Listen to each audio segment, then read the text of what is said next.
ಹಂಗೆ ವಿರೋಧ ಪಾರ್ಟಿಯವರು ಏನು ಕೆಲಸ ಮಾಡಿದ್ದಾರೆ, ಹಣ ಇಲ್ಲ ಅಂತ ಹೇಳ್ತಾ ಇದ್ದಾರೆ. ನಾನು ಕಲ್ಯಾಣ ಕರ್ನಾಟಕಕ್ಕೆ ಹೋಗಿದ್ದೆ. 5,000 ಕೋಟಿ ರೂಪಾಯಿ ಪ್ರತ್ಯೇಕವಾಗಿ ಕಲ್ಯಾಣ ಕೂಟಕ್ಕೆ, ರಸ್ತೆಗಳ ಅಭಿವೃದ್ಧಿಗೆ 1,000 ಕೋಟಿ ರೂಪಾಯಿ, ಶಾಲೆಗಳಿಗೆ 2,000 ಕೋಟಿ ರೂಪಾಯಿ. ಬೀದರ್ಗೆ ಹೋಗಿದ್ದು ನಾನು, ಮುಖ್ಯಮಂತ್ರಿಗಳು 2,250 ಕೋಟಿ ರೂಪಾಯಿ. ಮೊನ್ನೆ ತಾನೇ ನಾವು ಇಂಡಿಗೆ ಹೋಗಿದ್ದು 3,400 ಕೋಟಿ ರೂಪಾಯಿ ಹಣ. ಮೊನ್ನೆ ತಾನೇ ಜಾಮನಗರದ ಮಾದೇಶ್ವರ ಬೆಟ್ಟದಲ್ಲಿ ಸುಮಾರು 3,000ಕ್ಕೂ ಹೆಚ್ಚು ಕೋಟಿ ರೂಪಾಯಿ. ಇವತ್ತು ಇಲ್ಲಿ 2,000ಕ್ಕೂ ಹೆಚ್ಚು ಕೋಟಿ ರೂಪಾಯಿ ಹಣ ಇವತ್ತು ಉದ್ಘಾಟನಾ ಎಲ್ಲ ಕೂಡ ನಾವು ಮಾಡಿದ್ದೇವೆ. ಈ ಹಸ್ತ ವಿರೋಧಗಳಿಗೆ ಬಾಯಿ ಮುಚ್ಚಿದೆ. ಈ ಹಸ್ತ ರೈತರಿಗೆ ಉಳಿಸಿದೆ. ಈ ಹಸ್ತ ಮಹಿಳೆಯರಿಗೆ ಶಕ್ತಿ ತುಂಬಿದೆ. ಈ ಹಸ್ತ ಎಲ್ಲ ಬೆಲೆ ಏರಿಕೆಗಳಿಗೆ, ಏನು ಬೆಲೆ ಏರಿಕೆ ಗಗನಕ್ಕೆ ಹೋಗಿದೆ, ಆದಾಯ ಪಾತಾಳಕ್ಕೆ ಹೋಗಿದೆ, ನಿಮ್ಮೆಲ್ಲರ ಬದುಕಿನಲ್ಲೂ ಕೂಡ ಪ್ರತಿ ತಿಂಗಳು 5,000 ರೂಪಾಯಿ ಅಷ್ಟು ಹಣವನ್ನು ಕೊಟ್ಟು, ಉಚಿತವಾಗಿ ವಿದ್ಯುತ್ ಶಕ್ತಿಯನ್ನು ಕೊಟ್ಟು ಇವತ್ತು ನಿಮ್ಮೆಲ್ಲರ ಬದುಕಿಗೆ ಒಂದು ದೊಡ್ಡ ಶಕ್ತಿ ತುಂಬಿದೆ. ನಾವು ಭಾವನೆ ಮೇಲೆ ರಾಜಕಾರಣ ಮಾಡ್ತಾ ಇಲ್ಲ, ಬದುಕಿನ ಮೇಲೆ ನಾವು ರಾಜಕಾರಣ ಮಾಡ್ತಾ ಇದ್ದೀವಿ. ಆದ್ರಿಂದ ನಮ್ಮ ಪಕ್ಷ ನಮ್ಮ ಸರ್ಕಾರ ದೇವರ ಮನೆ ಇದ್ದಂಗೆ. ನೀವೆಲ್ಲ ದೇವಸ್ಥಾನಕ್ಕೆ ಎಂತಕ್ಕೆ ಹೋಗ್ತೀರಿ? ಚಾಮುಂಡಿ ಬೆಟ್ಟಕ್ಕೆ ಎಂತಕ್ಕೆ ಹೋಗ್ತೀವಿ? ಮಾದೇಶ್ವರನ ಬೆಟ್ಟಕ್ಕೆ ಎಂತಕ್ಕೆ ಹೋಗ್ತೀವಿ? ನಮ್ಮ ನಂಜನಗೂಡಿಗೆ ಎಂತಕ್ಕೆ ಹೋಗ್ತೀವಿ? ಆ ಭಗವಂತನಲ್ಲಿ ಪ್ರಾರ್ಥನೆ ಮಾಡಲಿಕ್ಕೆ. ಆರೋಗ್ಯ, ನೆಮ್ಮದಿ, ಬದುಕು, ಮನೆ, ಸಾಲ, ಉತ್ತಮವಾದಂಥ ಬೆಳೆ. ಇವತ್ತು 90 ವರ್ಷದ ನಂತರ ಆ ತಾಯಿಯ ಆಶೀರ್ವಾದ, ಕಾವೇರಿ ತಾಯಿಯ ಆಶೀರ್ವಾದದಿಂದ ಜೂನ್ನಲ್ಲೇ 30ನೇ ತಾರೀಕು ಬಂದು ನಾನು, ಮುಖ್ಯಮಂತ್ರಿಗಳು ನಿಮ್ಮೆಲ್ಲರ ಸಮ್ಮುಖದಲ್ಲಿ, ಶಾಸಕರ ಸಮ್ಮುಖದಲ್ಲಿ ಆ ಕಾವೇರಿ ಪೂಜೆಯನ್ನು ನಾವು ಮಾಡಿದ್ದೇವೆ. ನಾಳೆ ಬೆಳಗ್ಗೆ ಕಬನಿಯಲ್ಲಿ ಆ ತಾಯಿ ಗಂಗೆ ಪೂಜೆಯನ್ನು ಇವತ್ತು ನಾವು ಮಾಡ್ತಾ ಇದ್ದೇವೆ. ಯಾರ ಸರ್ಕಾರದಲ್ಲಿ?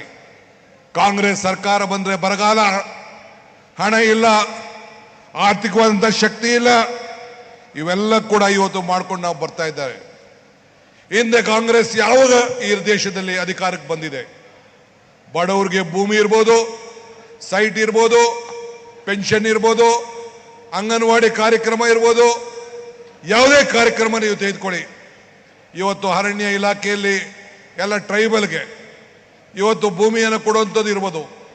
ಇವೆಲ್ಲ ಕೂಡ ಕಾಂಗ್ರೆಸ್ಸು ಉಚಿತವಾಗಿ ವಿದ್ಯಾಭ್ಯಾಸದಿಂದ ಹಿಡ್ಬೋದು, RTI ಎಜುಕೇಶನ್, ಆರೋಗ್ಯ, ಉದ್ಯೋಗ, ಆಹಾರ ಭದ್ರತೆ ಕಾಯ್ದೆ, ಇವೆಲ್ಲ ಕೂಡ ಕಾಂಗ್ರೆಸ್ ಸರ್ಕಾರ ಬಂದಾಗೆ ಮಾಡ್ಕೊಂಡು ಬಂದಿದ್ದೇವೆ. ಮೊನ್ನೆ ರಾಹುಲ್ ಗಾಂಧಿ ಅವರು ನಾವು ಪಾದಯಾತ್ರೆಗೆ ಹೋಗ್ತಾ ಇದ್ದವು. ಮಲ್ಲಿಕಾರ್ಜುನ್ ಖರ್ಗೆ ಅವರು, ನಾವು, ರಾಹುಲ್ ಗಾಂಧಿ ಅವರು, ನಮ್ಮ ಪರಮೇಶ್ವರ್ ಅವರು, ನಮ್ಮ ನಾಯಕರುಗಳೆಲ್ಲ ಒಂದು ಅಲ್ಲೇ ಇರಕ್ಕೂ ಇಲ್ಲಿ ಬಳ್ಳಾರಿ ಕೆರೆ ಮುಂಚಿತವಾಗಿ ಟೀಗೆ ನಿಂತಿದ್ದು. ಒಂದು ತಾಯಿ ಹೆಣ್ಮಗಳು ಬಂದ್ಲು, 2 ಸೌತೆಕಾಯಿ ಹಿಡ್ಕೊಂಡು ಬಂದು 2 ಸೌತೆಕಾಯಿ ಬಂದು ರಾಹುಲ್ ಗಾಂಧಿ ಕೊಡಕ್ಕೆ ಬಂದರು. ರಾಹುಲ್ ಗಾಂಧಿ ಅವ್ರು ಕೇಳಿದ್ರು ಏನಿದು ಅಂತ. ಆಕೆ ತಾಯಿ ಹೆಣ್ಮಗಳು ಹೇಳಿದು, ಅಪ್ಪ ಈ ಸೌತೆಕಾಯಿ ನಿಮ್ಮ ಅಜ್ಜಿ ಕೊಟ್ಟಂತ ಭೂಮಿಲಿ ಬೆಳೆದಂತ ಸೌತೆಕಾಯಿ ಅಂತೇಳಿ ರಾಹುಲ್ ಗಾಂಧಿ ಅವ್ರಿಗೆ ಕೊಟ್ಟಂತ ಘಟನೆ ಈ ಕಣ್ಣಲ್ಲಿ ನೋಡಿ ದಿಗ್ಭ್ರಮೆ ಆದವು. ಹಂಗೆ ಉಳುವನ್ಗೆ ಭೂಮಿಯನ್ನು ಕೊಟ್ಟಂತ ಈ ದೇಶ. ಇಂಥದ್ದು ಒಂದು ಕಾರ್ಯಕ್ರಮ ನಾನು ಬಿಜೆಪಿಯವರಿಗೆ, ಜನತಾದಳಕ್ಕೆ ಸವಾಲಾಗ್ತಾ ಇದ್ದೀನಿ. ಯಾವುದಾದ್ರು ಒಂದು ಅಭಿವೃದ್ಧಿ ಕಾರ್ಯಕ್ರಮ ನಿಮ್ಮ ಹೆಸರು ಶಾಶ್ವತವಾಗಿ ಉಳಿಲಿಕ್ಕೆ, ಜನತಾದಳ ಆಗಲಿ ಬಿಜೆಪಿಯವರ ಅಧಿಕಾರ ಇದ್ದಂಥ ಸಂದರ್ಭದಲ್ಲಿ ಈ ಬಡವರ ಹೊಟ್ಟೆ ತುಂಬಲಿಕ್ಕೆ, ಬಡವರ ಬದುಕಿಗೆ ಏನಾದ್ರು ಒಂದು ಕಾರ್ಯಕ್ರಮವನ್ನು ಕೊಟ್ಟಿದ್ರೆ ಇಂಥ ಸಮಾವೇಶಗಳು ನಿಮ್ಮ ಕೈಲಿ ಮಾಡಲಿಕ್ಕೆ ಸಾಧ್ಯ ಆಗ್ತಿರ್ಲಿಲ್ಲ. ನಾವು ಚುನಾವಣೆ ಓಟ್ಗಲ್ಲ ನಾವು ಈ ಸಮಾವೇಶ ಮಾಡ್ತಾ ಇರೋದು. ನಿಮ್ಮ ಋಣವನ್ನು ತೀರಿಸಿದ್ದೀವಿ. ನೀವು ಕೊಟ್ಟಂತ ಶಕ್ತಿಯಿಂದ ವಾಪಸ್ಸು ಸಾಮಾಜಿಕವಾಗಿ, ಆರ್ಥಿಕವಾಗಿ, ಶೈಕ್ಷಣಿಕವಾಗಿ ನಿಮಗೆ ನ್ಯಾಯವನ್ನು ಒದಗಿಸ್ಕೊಟ್ಟಿದ್ದೀವಿ ಅಂತ ಹೇಳಲಿಕ್ಕೆ ಇಂಥ ಕಾರ್ಯಕ್ರಮಗಳನ್ನು ನಾವು ಮಾಡ್ಕೊಂಡು ನಾವು ಬರ್ತಾ ಇದ್ದೀವಿ. ಆದ್ರಿಂದ ನಮಗೆ ನೀವು ಟೀಕೆ ಮಾಡ್ತೀರಿ ಅಂತ ನಮಗೆ ಬೇಜಾರಿಲ್ಲ. ಟೀಕೆಗಳು ಇರಬೇಕು, ನಿಂದಕರು ಇರಬೇಕು. ನಿಂದಕರು ಇದ್ರೆ ಮಾತ್ರ ನಾವು ಕೂಡ ಬಹಳ ಎಚ್ಚರಿಕೆಯಿಂದ ನಡೀಲಿಕ್ಕೆ ಅವಕಾಶ ಆಗ್ತದೆ. ಆದ್ರಿಂದ ನೀವು ಎಷ್ಟೇ ಟೀಕೆ ಮಾಡಲಿ, ನಿಂದನೆ ಮಾಡಲಿ, ನಡೆ ಮುಂದೆ ಹಿಗ್ಗಿ ನಡೆ ಮುಂದೆ ಅಂತೇಳಿ ನಾವೆಲ್ಲ ಮುಂದಕ್ಕೆ ಹೋಗುವಂಥ ಕೆಲಸವನ್ನು ಈ ಸಂದರ್ಭದಲ್ಲಿ ನಾವು ಮಾಡ್ಕೊಂಡು ನಾವು ಬರ್ತಾ ಇದ್ದೇವೆ. ಆದ್ರಿಂದ ಈ ಮೈಸೂರಿನಲ್ಲಿ ಇವತ್ತು ನಮ್ಮ ಮಹದೇವಪ್ಪನವರು ಮತ್ತು ವೆಂಕಟೇಶ್ ಅವರ ಮುಖಂಡತ್ವದಲ್ಲಿ, ಸಿದ್ದರಾಮಯ್ಯನವರ ನಾಯಕತ್ವದಲ್ಲಿ, ಎಲ್ಲ ಶಾಸಕರ ಸಹಕಾರದಿಂದ ಇವತ್ತು 2578 ಕೋಟಿ ರೂಪಾಯಿ ಕಾರ್ಯಕ್ರಮಕ್ಕೆ ಈಗಾಗಲೇ ಶಂಕುಸ್ಥಾಪನೆ, ಭೂಮಿ ಪೂಜೆಯನ್ನು ಇವತ್ತು ನಾವು ಮಾಡಿದ್ದೇವೆ.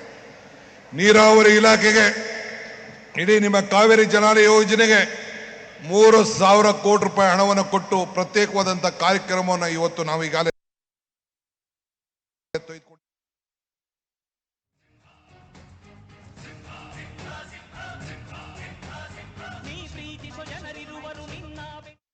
ಸುಮಾರು 1,000 ಕೋಟಿ ರೂಪಾಯಿ ಅಭಿವೃದ್ಧಿ ಕೆಲಸವನ್ನು ತೆಗೆದುಕೊಂಡಿದ್ದೇವೆ. ಹೀಗೆ ಹಿಂದೆ ಮಾಡಿದಂಥ ಅನೇಕ ಕಾರ್ಯಕ್ರಮಗಳ ಪಟ್ಟಿ ನಾನು ಹೇಳ್ಕೊಂಡು ಕೂತ್ಕೊಂಡ್ರೆ ದೊಡ್ಡ ಇದಾಗ್ತದೆ. ವಿದ್ಯಾ ಕ್ಷೇತ್ರದಲ್ಲಿ ಕ್ರಾಂತಿಯನ್ನು ತರಬೇಕು ಅಂತೇಳಿ KPS ಇಂದ 2,000 ಕೋಟಿ ರೂಪಾಯಿ ಹಣವನ್ನು, ವರ್ಲ್ಡ್ ಬ್ಯಾಂಕ್ ಇಂದ ಹಣವನ್ನು ತಂದು ನಮ್ಮೆಲ್ಲರ ಮಕ್ಕಳಿಗೆ ಭವಿಷ್ಯವನ್ನು ತೀರ್ಮಾನ ಮಾಡ್ತಾ ಇದ್ದೇವೆ. ಇದಲ್ಲದೆ CSR ವತಿಯಿಂದ 2,000 ಶಾಲೆಗಳನ್ನು ನಿಮ್ಮ ಊರಲ್ಲಿ ಪಂಚಾಯತಿ ಮಟ್ಟದಲ್ಲಿ ಮಾಡಬೇಕು ಅಂತೇಳಿ ಈಗಾಗಲೇ ಒಂದು ಹೊಸ ಕಾರ್ಯಕ್ರಮವನ್ನು ಈಗ ನಾವು ರೂಪಿಸಿದ್ದೇವೆ. ಹಂಗೆ ಇವತ್ತು ತಾವೆಲ್ಲರೂ ಕೂಡ ಇಷ್ಟು ದೊಡ್ಡ ಮಟ್ಟದಲ್ಲಿ ಸೇರಿದ್ದೀರಿ. ನನಗೂ ಇನ್ನು ಅನೇಕ ವಿಚಾರಗಳನ್ನು ಹಂಚಿಕೊಳ್ಳಿಕ್ಕೆ ಆಸೆ. ಆದರೆ ನಮ್ಮ ರಾಷ್ಟ್ರೀಯ ಅಧ್ಯಕ್ಷರು ಬಂದಿದ್ದಾರೆ, ಮುಖ್ಯಮಂತ್ರಿಗಳು ಮಾತಾಡೋರಿದ್ದಾರೆ. ಆದ್ದರಿಂದ ಜಾಸ್ತಿ ನಾನು ಮಾತಾಡಿದೆ.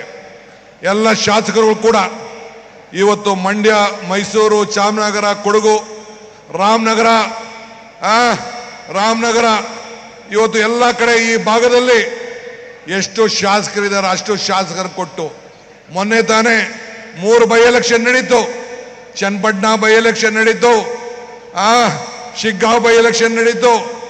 ಎಲ್ಲ 2 ಮುಖ್ಯಮಂತ್ರಿಗಳ ಮಕ್ಕಳು ಮತ್ತು ಮತ್ತೆ ನಮ್ಮ ತುಕಾರಾಮ್ ಕ್ಷೇತ್ರದಲ್ಲಿ ನಡೀತು. ಈ 3 ಕ್ಷೇತ್ರದಲ್ಲಿ ಕೂಡ ಹೊಸ ಸಂದೇಶವನ್ನು ಕೊಟ್ಟು ಆತ್ಮಬಲವನ್ನು ಮತದಾರರ ತುಂಬಿ ಈ ಕೈಗೆ ಶಕ್ತಿಯನ್ನು ಕೊಟ್ಟಿದ್ದಾರೆ. ಆದ್ರಿಂದ ಈ ಸಂದರ್ಭದಲ್ಲಿ ತಮ್ಗೆ ಹೇಳೋದು ಇಷ್ಟೇ, 2028ಕ್ಕೆ ಇದಕ್ಕಿಂತ ಹೆಚ್ಚು ಸಂಖ್ಯೆಯಲ್ಲಿ ತಾವು ಆಶೀರ್ವಾದನ ಮಾಡಬೇಕು, ಮತ್ತೆ ಈ ರಾಜ್ಯದಲ್ಲಿ ಅಧಿಕಾರಕ್ಕೆ ತರಬೇಕು. ನಿಮ್ಮ ಸೇವೆಯನ್ನು ಮಾಡಲಿಕ್ಕೆ ತಾವು ಅವಕಾಶವನ್ನು ಮಾಡಿಕೊಡ್ಬೇಕು. ನಿಮ್ಮ ಋಣವನ್ನು ತೀರಿಸಲಿಕ್ಕೆ ಮಲ್ಲಿಕಾರ್ಜುನ್ ಖರ್ಗೆ ಅವರ ನಾಯಕತ್ವದಲ್ಲಿ, ಸಿದ್ದರಾಮಯ್ಯನವರ ಮುಖಂಡತ್ವದಲ್ಲಿ ನಾನು ಕೂಡ ಬದ್ಧನಾಗಿ, ಇಡೀಲಿರುವಂತ ಎಲ್ಲ ಮಂತ್ರಿಗಳು ನಾವೆಲ್ಲ ಸೇರಿ ಒಗ್ಗಟ್ಟಿನಿಂದ ನಿಮ್ಮ ಋಣವನ್ನು ತೀರಿಸುವಂತ ಕೆಲಸವನ್ನು ನಾವು ಮಾಡ್ತೇವೆ. ನಿಮ್ಮ ಆಶೀರ್ವಾದ ಸದಾ ಇರಲಿ. ಎಲ್ಲ ಅಧಿಕಾರಿಗಳು ಕೂಡ ಉತ್ತಮ ಕೆಲಸವನ್ನು ಮಾಡ್ತಾ ಇದ್ದಾರೆ.